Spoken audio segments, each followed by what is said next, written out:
بسم اللہ الرحمن الرحیم۔ پروگرام تعلیم اسپیشل کے ساتھ میں ہوں ہارون عباسی۔ خواتین و حضرات، قوموں کی ترقی میں نظم و ضبط کی بڑی اہمیت ہوتی ہے۔ وہی معاشرے ترقی کرتے ہیں جس میں ڈسپلن ہو۔ ہمارا المیہ یہ ہے کہ ہمارے اندر ڈسپلن کی بہت کمی ہے۔ آپ ٹریفک کو ہی لے لیجئے، ہمارے ہاں بڑے شہروں میں بے ہنگم ٹریفک کو آپ دیکھیں تو بڑی حیرت ہوتی ہے کہ بڑی بڑی گاڑیوں والے لوگ جن کے پاس ناجائز ذرائع سے آمدنی ہوتی ہے وہ ٹریفک کی وائلیشن کو بڑا فخر سمجھتے ہیں۔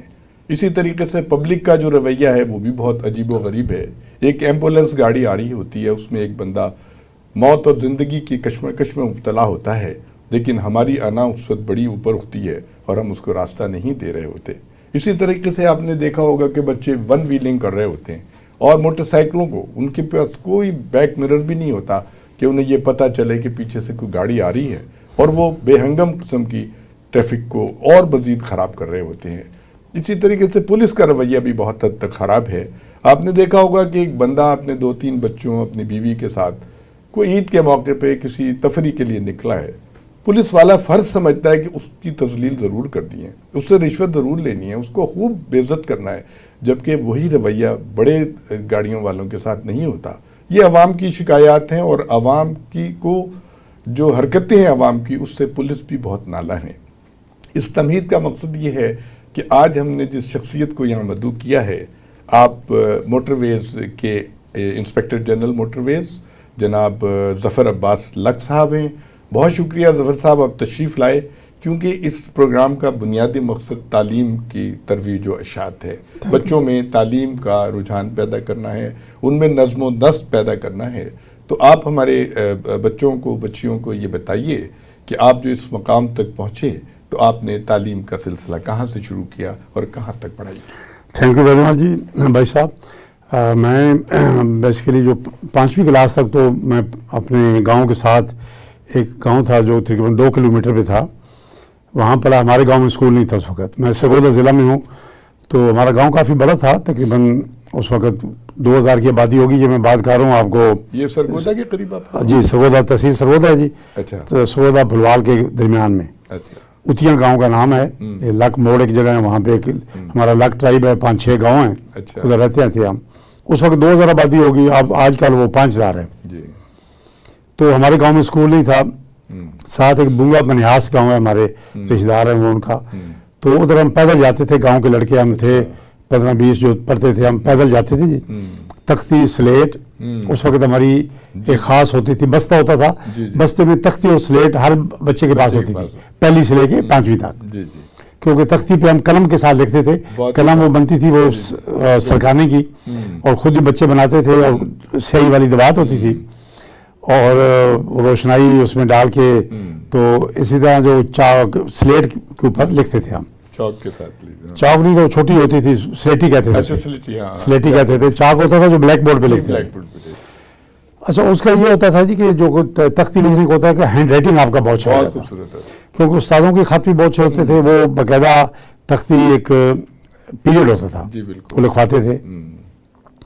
اور وہ فرق یہ تھا کہ ایک تو بچے ہم جاتے تھے پیدل، کوئی ہمارے پاس سواری نہیں ہوتی تھی، گرمیوں میں بھی سردیوں میں بھی ہم نے، اور غریب بچے جو ہوتے تھے، ہم جو گاؤں کے ہمارے دوست کلاس فیلوز، ہم سارے اکٹھے ہوتے تھے۔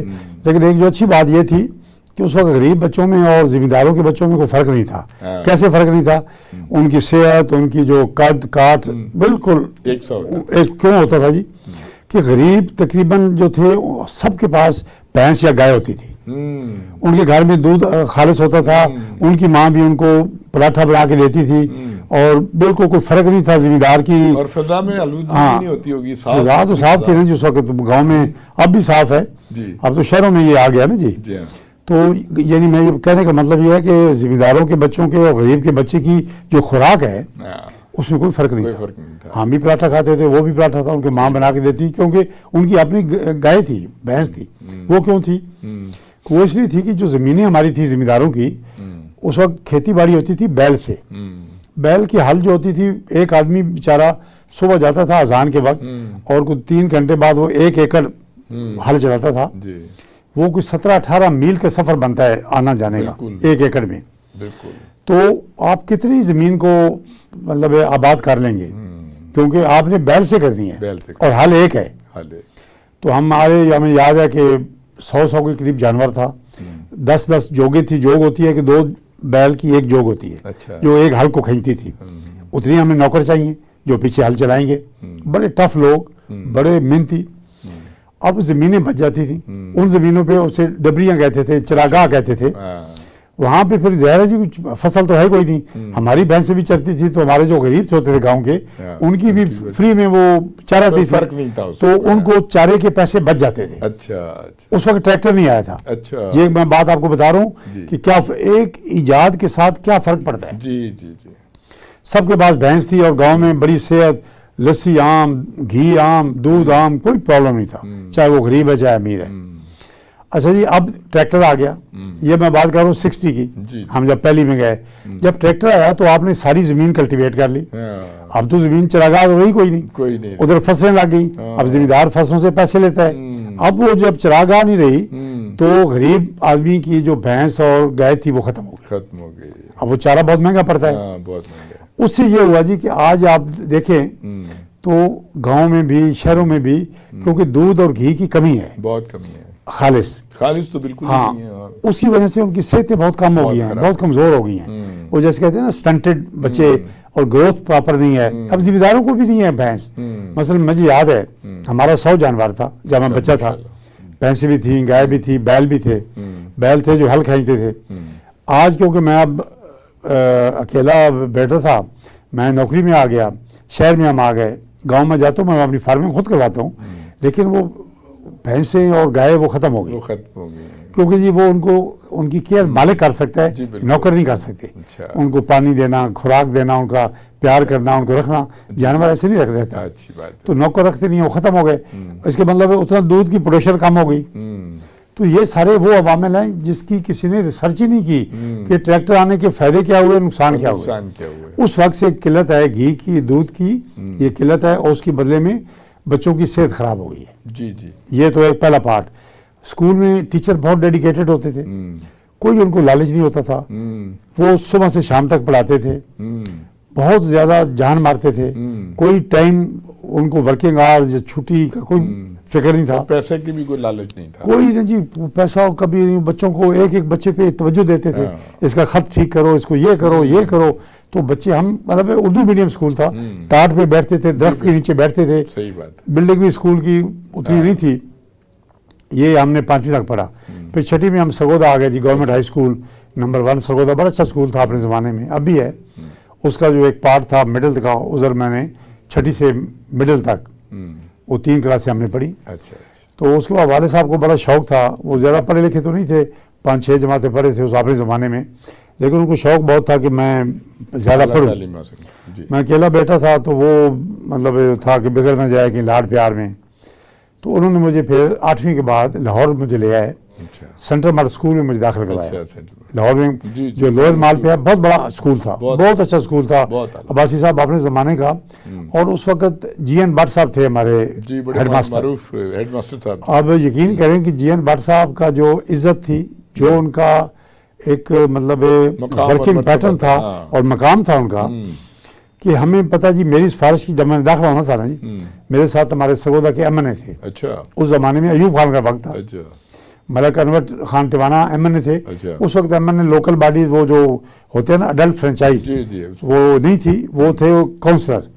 وہ جو ایوب خان کی بیسک ڈیموکریسی تھی, وہ کونسلر چنتے تھے ایم این اے کو. وہ 200-150 ہوتا تھا ایک تحصیل میں, جو حلقہ ہوتا تھا وہ چنتے تھے.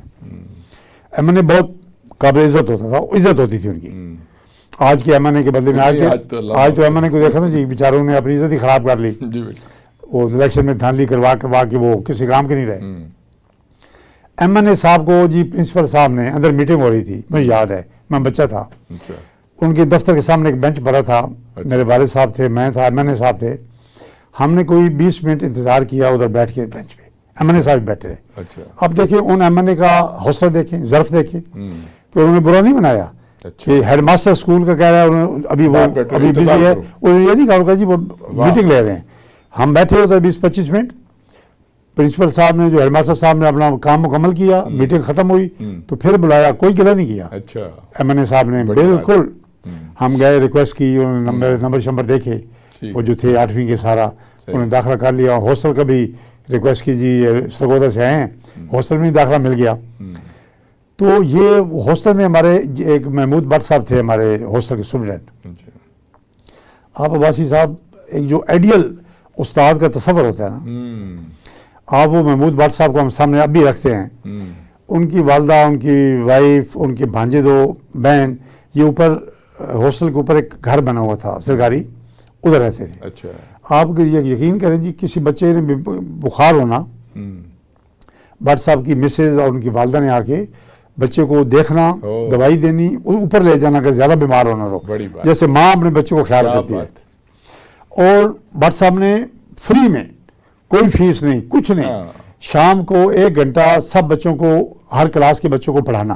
بڑی بات, کوئی ان کی ڈیوٹی میں شامل نہیں تھا, کچھ نہیں, ان کی ڈیوٹی میں بھی شامل نہیں تھا.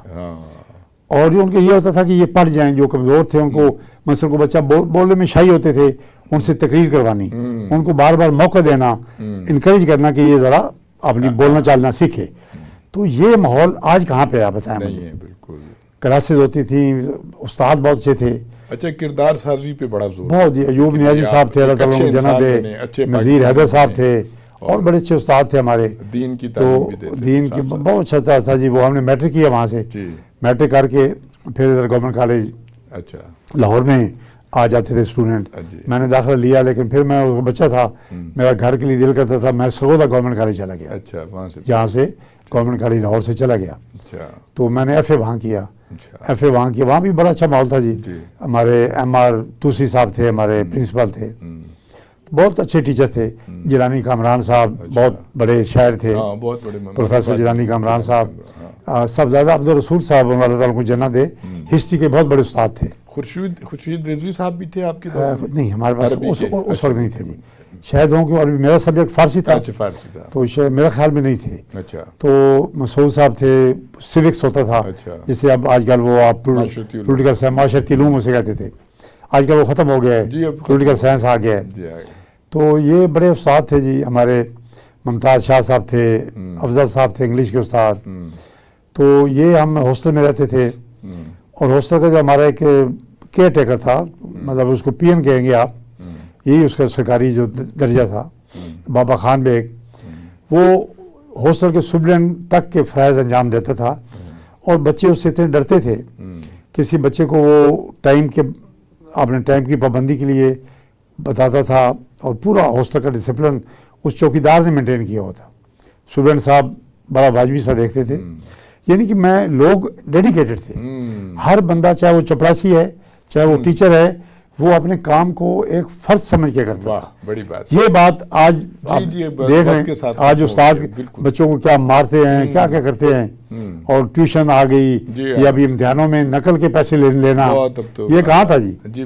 سوال ہی نہیں پیدا تھا کہ بچہ یا کوئی استاد یا پیرنٹس بچوں کو نقل کروائے. اب تو پیرنٹس جاتے ہیں بچوں کو نقل کرواتے ہیں. جی بالکل بالکل. تو یہ آپ کا خیال کیسے آئے کہ آپ سی ایس؟ میں پھر جی ایف اے کے بعد میں گورنمنٹ کالج لاہور میں دوبارہ آ گیا. اچھا, میں نے آ گیا, کسی نے مشورہ دیا والد صاحب کو کہ بھائی جو سی ایس پی بچے بنتے ہیں نا, وہ زیادہ گورنمنٹ کالج لاہور کے اس وقت بنتے تھے, تو ان کو ادھر بھیجی. ان کو شوق تھا مجھے, وہ کہتے تو آپ نے مقابلے کا دھیان دینا ہے.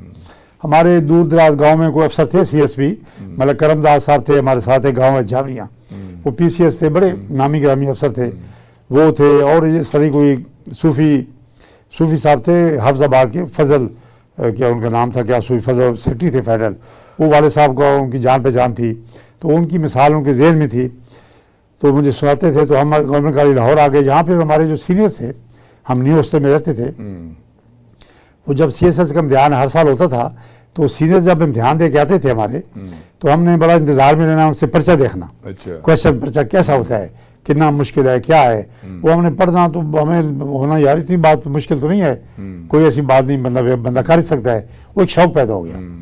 اس شوق کی وجہ سے پھر ہم نے کلاس پڑھنی, ریگولر پڑھنی, لائبریری جانا, اخبار پڑھنا, سینئر جو تھے ان سے باتیں کرنی, پوچھنا. تو وہ ایک اللہ نے مہربانی کی, تو لا کیا, میں نے بی اے کیا. اس کے بعد میں government college Punjab university law college میں آ گیا. اچھا. اس وقت لا کالج لاہور میں صرف 2 تھے, پنجاب میں 2 ہی تھے. ایک یہ پنجاب یونیورسٹی لا کالج, ایک حمایت اسلام اسلامی کالج میں, بس. پرائیویٹ کالج تو تھے, ہر گلی میں کھل گئے. جی ہاں, پرائیویٹ کالج نہیں تھے, بالکل نہیں تھے. ایون شاید ملتان میں میرا خیال نہیں تھا کالج, کیونکہ ملتان کے بچے بھی لاہور تھے سارے. اس وقت ہمارے گورنمنٹ کالج میں ہمارے ساتھ یوسف رضا گیلانی صاحب تھے. اچھا. یہ ہم سے 1 سال سینئر تھے, ہاسٹل میں تھے. اچھا. تو گیلانی صاحب اس وقت بھی بڑے اچھا لباس پہننا, بڑا ریزرو رہنا, بڑا با اخلاق اور بڑا بہت تھوڑا بولتے تھے اپنا, بڑے بہت اچھا ان کا ایک بیہیویئر تھا. اسی طرح مطلب خوسا برادران ہمارے 3 بھائی تھے, ناصر محمود کھوسا تھے, آصف کھوسا, طارق کھوسا, یہ بڑے لیک اس وقت اپنے جانے جاتے تھے کالج میں. ہمارے تینوں بھائی ہمارے ہاسٹل میں تھے, تینوں بڑے اچھی پوسٹوں پہ گئے. ایک چیف جسٹس بنے, طارق کھوسا صاحب ہمارے ساتھ پولیس میں سینئر تھے ہمارے, اور بڑے اچھے افسر تھے, دیانتدار اور بڑے افیکٹو. اور ان کے چھوٹے بھائی جو ناصر تھے وہ CSP بنے, چیف سیکرٹری رہے, تو اچھے اسٹوڈنٹ تھے. اشرف عظیم صاحب تھے, وہ بڑے لٹیری تھے PTV کے ساتھ. اب میرے خیال میں ریٹائر ہو گئے بہت عرصہ, ہاں باہر چلے گئے. جی ہاں, اس طرح کے مطلب کافی. ساجد کیسرانی صاحب تھے, ساجد محمود صاحب تھے. تو یہ ہم نے اس طرح کر کے جی وہ ہمیں لا کالج میں ہمیں شوق ہوا, لا کا امتحان دیا ہم نے 78 میں. ساتھ ہی CSS کی وہ ایڈورٹیزمنٹ سیٹیں آ گئیں. ہم دوست تھے کلاس میں جو گورنمنٹ کالج سے آئے تھے, کوئی ایک کلاس میں ایک سیکشن تھی ہماری. ہمارے ساتھ اس وقت یہ جو چیف جسٹس تھے آپ کا ثاقب نثار صاحب, آپ کے عظمت سعید صاحب سپریم کورٹ کے جج بنے, آپ کے جو یہ بڑے اچھے وکیل ہیں ہمارے حارث خواجہ صاحب, یہ ہمارے کلاس فیلو تھے, ایک ہی سیکشن میں تھے ہم. تو یہ بڑے لوگ تھے, بڑے ہمارے استادوں میں بہت بڑے لوگ تھے. اعتزاز احسن صاحب تھے, اعجاز بٹالوی صاحب تھے, آپ کا خلیل رمدے صاحب تھے, سپریم کورٹ کے جج بنے. ان کے بڑے بھائی تھے چوری محمد فاروق صاحب, جو شاید یہ اورنگزیب صاحب جو ان کے باپ تھے, یہ جو وزیر خزانہ ہیں, اب اللہ تعالیٰ کو جنت دے, فوت ہو گئے ہیں. تو اعجاز بٹالوی صاحب تھے. تو یہ لوگ بہت بڑے لوگ تھے اپنے وقت میں. خواتین حضرات, ظفر عباس لگ صاحب IG موٹر ویز بڑی خوبصورت اپنی یادیں تازہ کر رہے ہیں کہ کتنے اچھے اساتذہ اور کتنے اچھے اسٹوڈنٹس کے ساتھ ان کا وقت گزرا.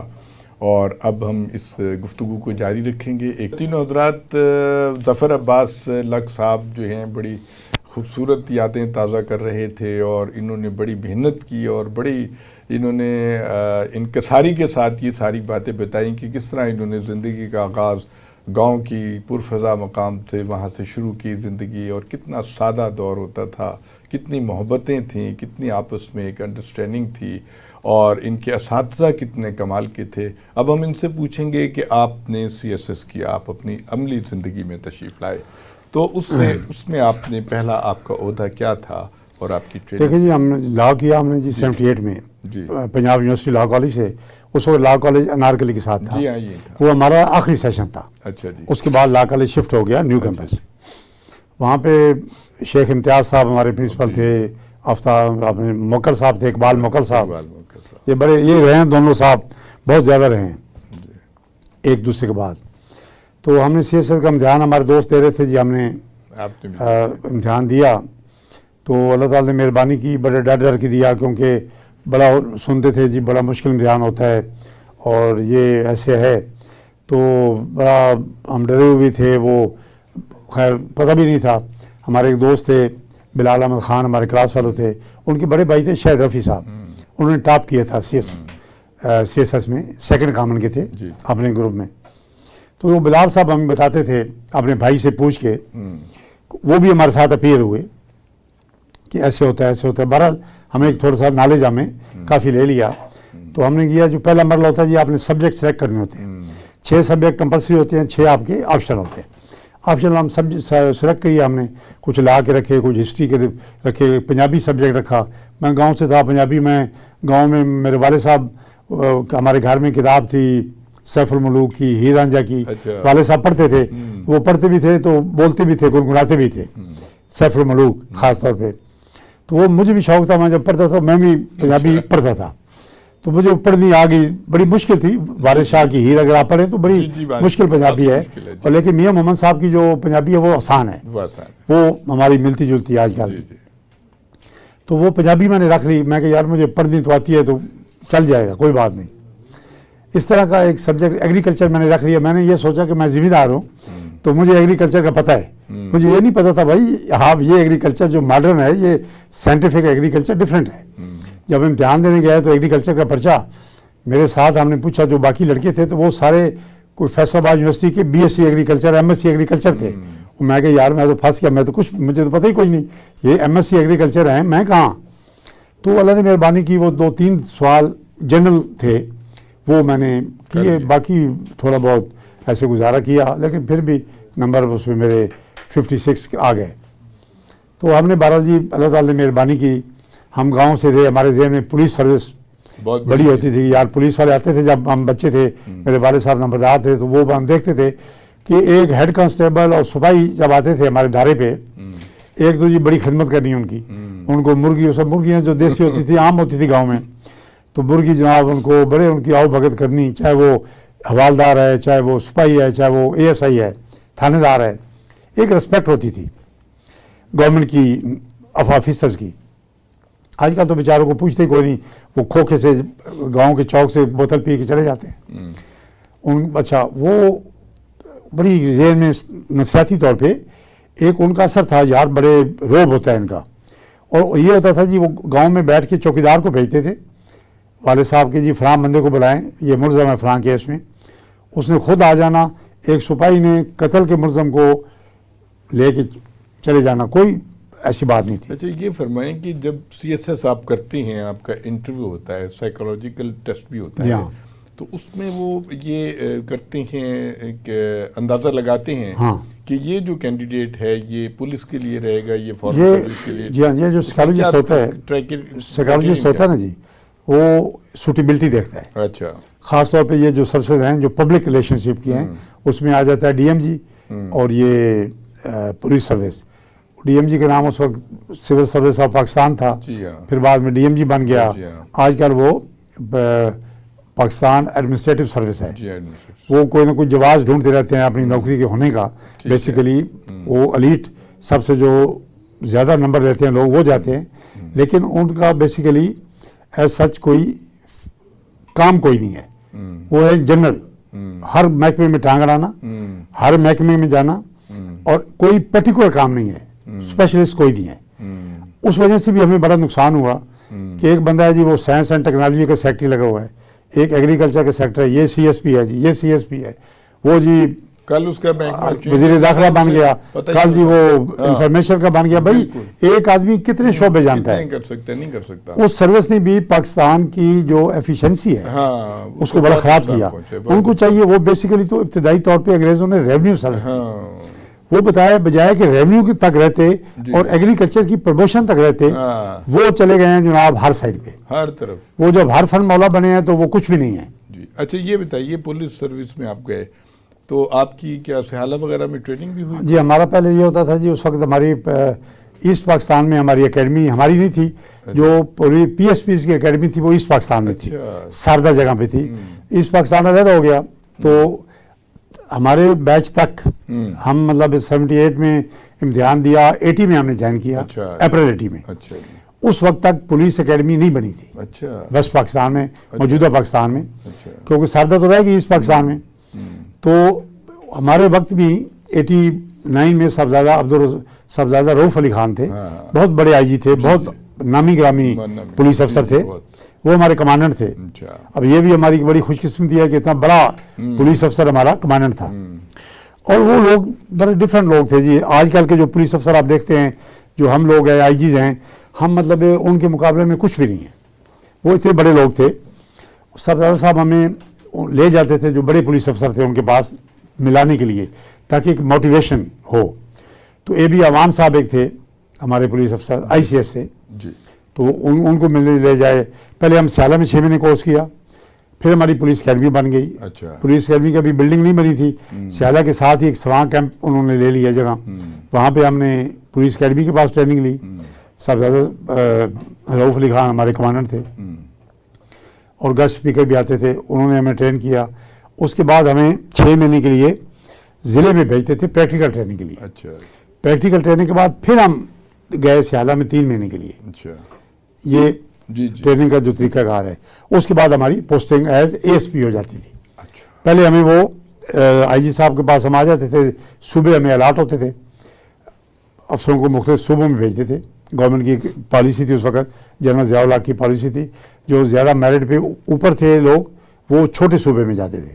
اچھا. یہ ضیاء الحق صاحب کی پالیسی تھی جو DMG کے اور پولیس سروس کے ہیں. یعنی آل اوور دا کنٹری کہیں بھی آپ کی پوسٹنگ؟ پورے پاکستان میں جی. اچھا. مطلب سندھ میں بھیجیں, بلوچستان میں بھیجیں, جہاں مرضی بھی. ٹھیک ہے. تو میرا میرٹ نیچے تھا, جو آخری 5 بندے تھے میں ان میں تھا. اچھا. پنجاب میں میں لاسٹ تھا. تو ہمیں جو کیونکہ ہم نیچے تھے میرٹ پہ, تو ہمیں اس وجہ سے پنجاب پراؤنس مل گیا, تو ہم ادھر آ گئے. تو ہم نے پہلے جی یہاں پہ ہمیں وہ IG صاحب کے پاس گئے, ہم نے ASP انڈر ٹریننگ تھے ہم. تو پھر اس کے بعد ہمیں پوسٹنگ ہوئی. میری پہلی پوسٹنگ ہوئی کی بھاول نگر میں. اچھا.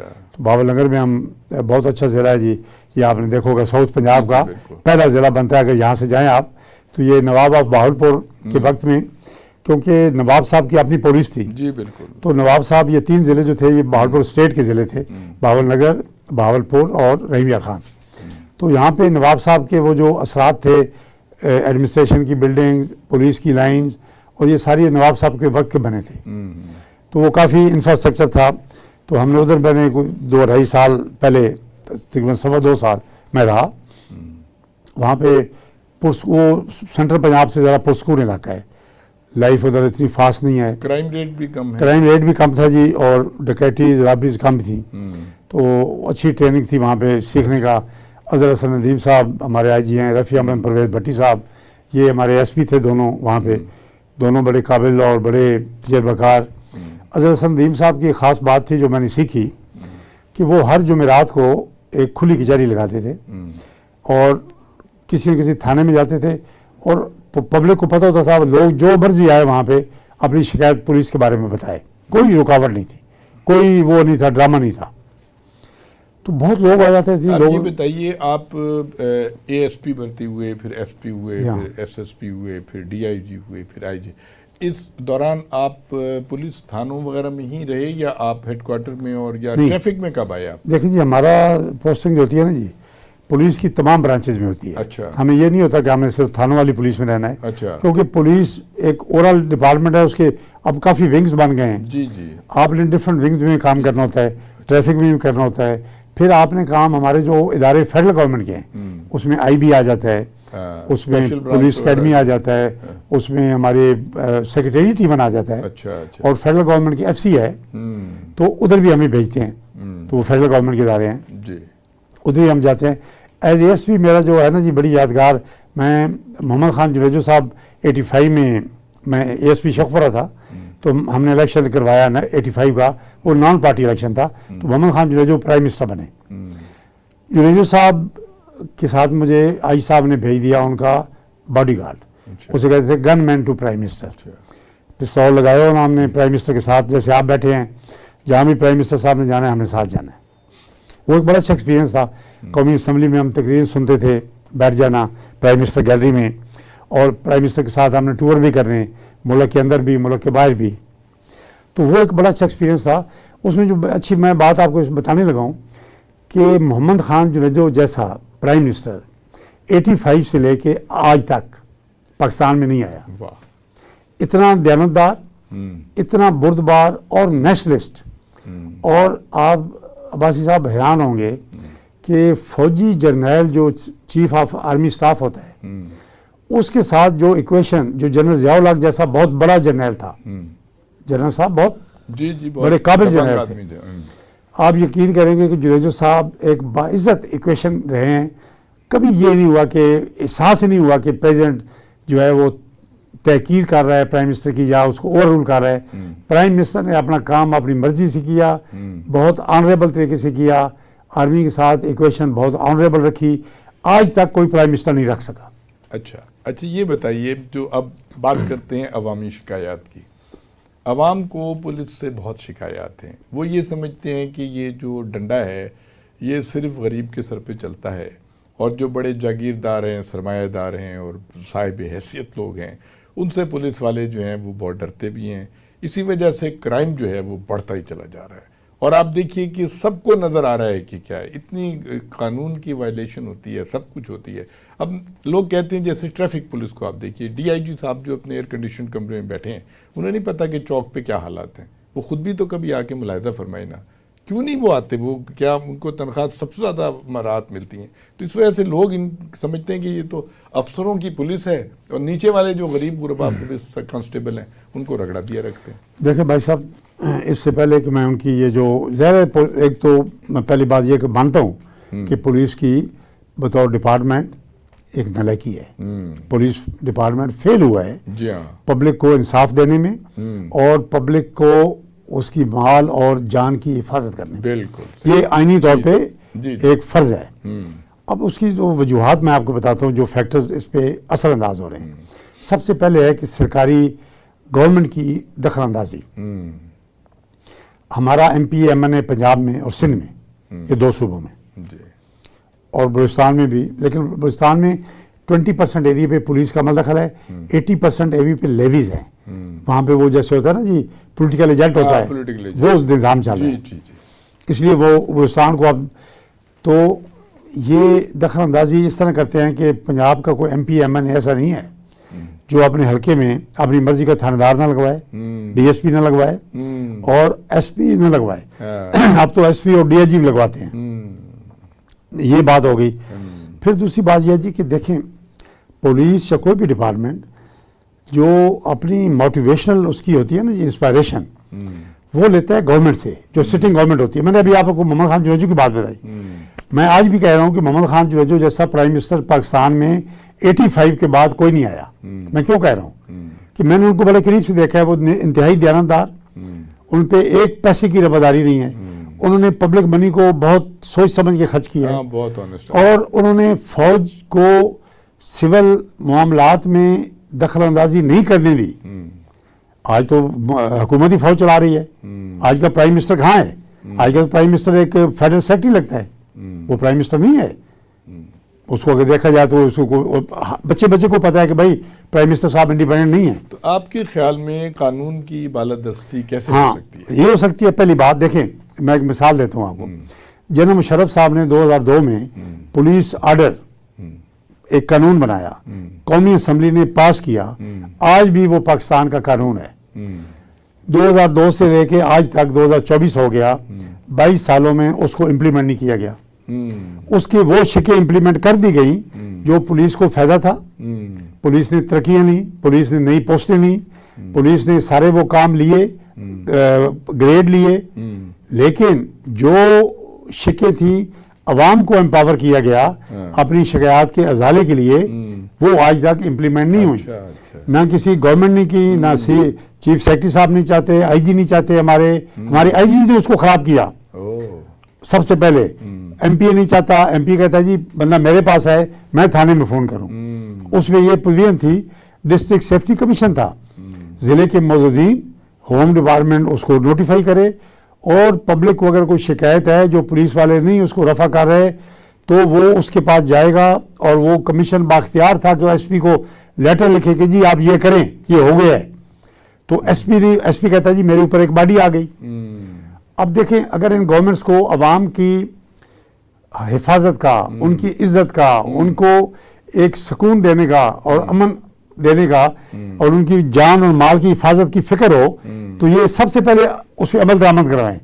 نہ گورنمنٹ کو فکر ہے, نہ ایم پی صاحب کو ہے, نہ چیف سیکرٹری کو ہے, نہ آئی جی کو ہے, پھر آپ کیا کہیں؟ اب عام طور پہ ظفر صاحب یہ دیکھا گیا ہے کہ ایم این ایز اور یا منسٹرز وغیرہ کے پریشر میں پولیس والے بعض دفعہ بہت غلط کام کرتے ہیں, اور پھر اس کا نتیجہ یہ ہوتا ہے کہ عدالتوں میں پھر پولیس والوں کی بڑی توہین ہوتی ہے. ان کے افسروں کو بلا کے عدالتیں اب وہ کام کر دیتے ہیں پریشر کے تحت, کیونکہ قانون کی تو بالادستی نہیں ہے. اگر وہ قانون کو فالو کریں تو ان کی اپنی نوکری خطرے میں پڑتی ہے, ان کے لیے اور مسائل پیدا ہوتے ہیں. تو یہ کیسے ہوگا یہ سب کچھ؟ دیکھیں جی, آپ نے بالکل بجاب فرمایا. ابھی آپ حالیہ الیکشن کی مثال لیں. جی جی, دیکھیں اس سے پہلے میں آپ کو بتاؤں, ہندوستان میں الیکشن ہو رہے ہیں جی, وہ تقریباً پروسیس 40 دن میں الیکشن مکمل ہوں گے تمام اسٹیٹس میں. جی, 1-2 مطلب کوئی 21 اسٹیٹ میں پہلے ہو گئے ہیں.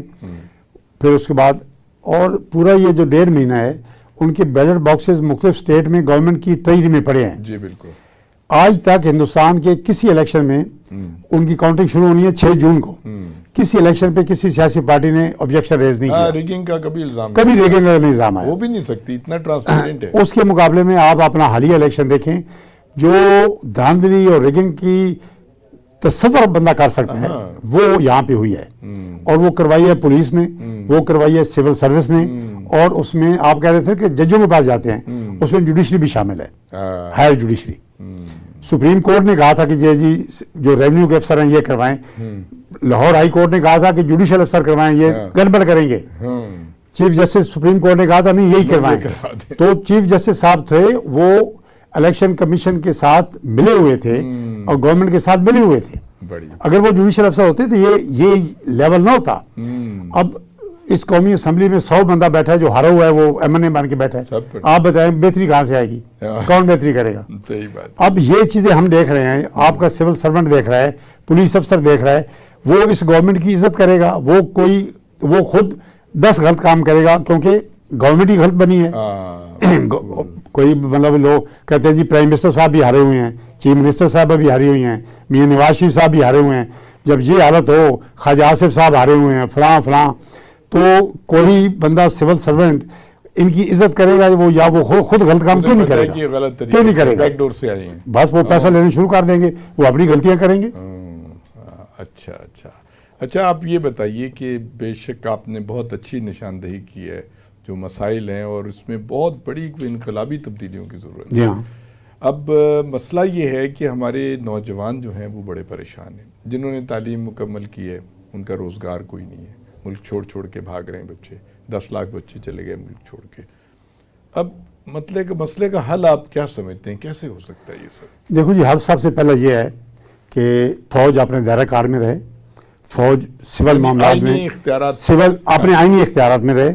ان کو بہت کچھ پاکستان کی قوم دیتی ہے, ان کے جنرل کے جو پرکس اینڈ پرویلیجز ہیں وہ بہت زیادہ ہیں کسی بھی سرکاری افسر سے. وہ ایک فیڈرل سیکرٹری کے برابر ہوتا ہے جو آرمی چیف ہوتا ہے, اور یا جو 22 گریڈ ہوتا ہے, 22 گریڈ آرمی جنرل ہوتا ہے, لیفٹیننٹ جنرل. اس کا فیڈرل سیکرٹری سے کئی گنا زیادہ مراحت ہوتی ہے جو یہ غریب قوم دے رہی ہے. ان کو چاہیے کہ وہ ترس کھائیں ملک پہ اور اپنے اختیارات سیاست میں انوالو نہ ہوں. نمبر 1. اس کے بعد جو سیاستدان ہیں وہ آئین کے مطابق فیئر الیکشن کروائیں. ہمارے سیاستدان خود فوج کے پاس جاتے ہیں, ایک سے ایک بڑھ کر کے ہمیں ساتھ رکھے جی, ہم جو مرضی آپ کریں ہم آپ کے ساتھ ہیں, جو مرضی آپ کریں ہم آپ کے تابع دار ہیں. وہ پھر ان کو حکومت لانے کے لیے دھاندلی کرواتے ہیں. تو سیاست فیئر الیکشن ہو ملک میں. فیئر الیکشن جب ہوں گے تو ایک جنرل گورنمنٹ بنے گی جو نمائندہ گورنمنٹ ہوگی, وہ پھر لیجٹیمیٹ گورنمنٹ ہوگی, اچھے کام کرے گی. تو نیچے والے جو ملازم ہیں وہ بالکل ٹھیک ہو جائیں گے, ان کا پرابلم نہیں ہے. پرابلم یہ 2 اداروں میں ہے, آپ کی فوج کا پرابلم ہے اور آپ کے پولیٹیکل انسٹیٹیوشن کا پرابلم ہے. عدلیہ بھی بہت ذمہ دار. عدلیہ دیکھیں جی, عدلیہ بھی آپ پولیس کے ساتھ اور ڈی ایم جی کے ساتھ ہی گنیں. عدلیہ اب ہمارے جیسی ہے, جیسے ہم گئے گزرے برے ہیں, عدلیہ بھی ویسے ہی ہے. اب آپ کی عدلیہ اچھی نہیں ہے. جی اچھا, تعلیم کے بارے میں آپ یہ بتائیے کہ آج کل ایک بڑا مسئلہ پیدا ہو گیا ہے کہ تعلیم مہنگی بہت ہو گئی ہے. جب آپ بتا رہے تھے آپ ٹاٹ کے اسکول پہ پڑھتے تھے اور غریب اور امیر کا کوئی تفریق نہیں تھی, اب بہت مہنگی ہو گئی ہے تعلیم. دوسرے یہ کہ وہ بہت ہے جس کو کہتے ہیں سلیبس ایک نہیں ہے, ایکول اپرچونٹیز نہیں ہیں. اس کی وجہ سے بھی ایک نوجوانوں میں بڑی بے چینی پائی جاتی ہے. آپ نوجوانوں کو کیا پیغام دینا چاہتے ہیں؟ دیکھو جی, نوجوانوں کو بیچاروں کو کیا قصور ہے. دیکھو ہم اتنے بڑے ایشو ڈسکس کر رہے ہیں, نوجوان تو وہاں کہیں میٹر ہی نہیں کرتا, وہ تو غریب اس نظام کے رحم و کرم پہ ہے. دیکھیں جی, اسکولوں میں یہ حالت ہے, آپ اسے دیکھ لیں. ایک تو بجٹ بہت کم ہے, ہمارا جی ڈی پی کا 2% لگتا ہے ایجوکیشن پہ. جو بڑی قومیں ہیں, جو انڈیا ہے ہمارے ساتھ, ایران ہے, سری لنکا ہے, وہ لگاتے ہیں 6%. کم از کم ہم ان کے تو ایٹ پار جائیں. آج اگر دیکھیں تو پنجاب میں 30% جو پوسٹیں ہیں اسکولوں میں اساتذہ کی وہ خالی پڑی ہیں, وہ بھرتی نہیں کرتے. اور اس میں میں آپ کو ایک بڑا ٹریجک بات بتاؤں کہ ہمارے جو گورنمنٹ ہے, جو ہمارے پولیٹیشنز ہیں, یہ جان بوجھ کر تعلیم پہ بجٹ کم دیتے ہیں. کیوں دیتے ہیں؟ کہ اگر قوم پڑھ لکھ گئی تو مڈل کلاس کریٹ ہو جائے گی اور یہ وہی کرے گی جو آج اس الیکشن میں انہوں نے کیا ہے. بالکل بالکل. اس کو روکنے کے لیے وہ کہتے ہیں ان کو ان پڑھ رکھو, اور اس کا رزلٹ یہ ہے کہ آج آپ کی آبادی 50% خط غربت سے نیچے ہے. اچھا یہ بتائیے کہ تعلیم جو ہے نا ہماری روایتی تعلیم, اس سے ہٹ کے کوئی ٹیکنیکل تعلیم پہ نہیں توجہ دیتا ہے, کوئی ہنرمند بچے دیکھیں جی بات یہ ہے کہ مدرسے لاکھوں بچے نکل رہے ہیں بغیر دیکھیں ساری دنیا میں تعلیمی نظام جو ہے ہر ملک کے آپ کے پاس سامنے ہیں.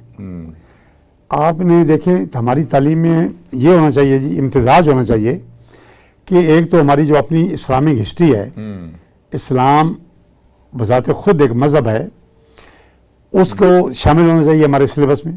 اس کے بڑے بڑے جو ہمارے لوگ ہیں, صحابہ کرام ہیں اور خلفائے راشدین ہیں, سیرت النبی اور ان کے جو خلفائے راشدین اور بڑے بڑے اور اسلام کے جو اصول ہیں اور قرآن پاک, اس کو ہر کلاس میں یہ ہمارے سلیبس میں شامل ہونا چاہیے. آپ کو یہاں پہ میں کلیئر کرتا جاؤں کہ ویسٹرن جو ہماری دوست ہیں مہربانہ, جن سے ہم پیسے لیتے ہیں, قرضہ لیتے ہیں, وہ ہمیں گائیڈ کرتے ہیں کہ آپ اپنے سلیبس میں سے اسلام کی یہ شکیں نکال دیں. آپ نے حضرت عمر کو گلوریفائی نہیں کرنا, آپ نے ٹیپو سلطان کو نہیں اس میں لے آنا, اس میں آپ نے سراج الدولہ کو نہیں لے آنا. وجہ کیا کہ یہ مسلمانوں میں ایک جو خودداری ہے اور وہ نہ بچوں میں آ جائے. ایک پھر ہے جی ماڈرن جو آئی ٹی بیسڈ ہے, ٹیکنالوجی ہے, وہ ہونی چاہیے. اور اس کے بعد جو ہمارا اپنا سب کنٹیننٹ کا ایک مزاج ہے, ہماری زمین ہے, ہماری اپنا ایک ایگریکلچر ہے, اکانومی ہے, اس کا امتزاج ہونا چاہیے. جو سب کنٹیننٹ کے بڑے لوگ ہیں تو یہ سارا اس کا ایک بلینڈ ہوگا, وہ ایک سلیبس بنانا چاہیے جو کہ سلیبس ہمارا بہت ڈیفیکٹو ہے اور وہ بچوں کو کوئی مطلب موٹیویشن یا انسپائریشن نہیں دے رہا. اور ہمارے پاس جو بڑے لوگ ہیں, مثلا دیکھیں نا جو ہمارے بڑے ہم نے لوگ پیدا کیے ہیں, مثلا قائد اعظم محمد علی جناح تھے, علامہ اقبال تھے, اس کے بعد حسین شہید سہروردی, اس کے بعد آپ کا آ گیا ذوالفقار علی بھٹو, آج موجودہ دور میں قدیر پیدا ہوئے, عمران خان, ڈاکٹر قدیر. ان بڑے لوگوں کو سلیبس میں شامل کرنا چاہیے. جی بالکل. لیکن آج آپ نام نہیں لے سکتے عمران خان کا, ٹی وی پہ منع کہتا ہے جی چلان ہو جاتا ہے. جی اچھا. تو خواتین حضرات, بہت ہی دلچسپ گفتگو, میرا دل تو نہیں چاہ رہا کہ ان کی گفتگو ختم کی جائے, وقت کی کچھ تنگی ہے, اور ظفر صاحب نے بہت ہی مزے کی باتیں کی ہیں, بڑی انفارمیٹو اور بڑی تشویش کا اظہار کیا ہے کہ پاکستان جو ہے آج ہم جو انحطاط کی طرف جا رہے ہیں اس کی وجوہات, اور انہوں نے عوامل اور محرکات پہ بڑی خوبصورت گفتگو کی ہے اور بڑی سجیشنز دی ہیں بہت اعلیٰ قسم کی. میں آپ کا بہت شکر گزار ہوں. مہربانی. اور یہ تعلیم اسپیشل کے ساتھ میں ہارون عباسی آپ سے اجازت چاہتا ہوں. بہت شکریہ.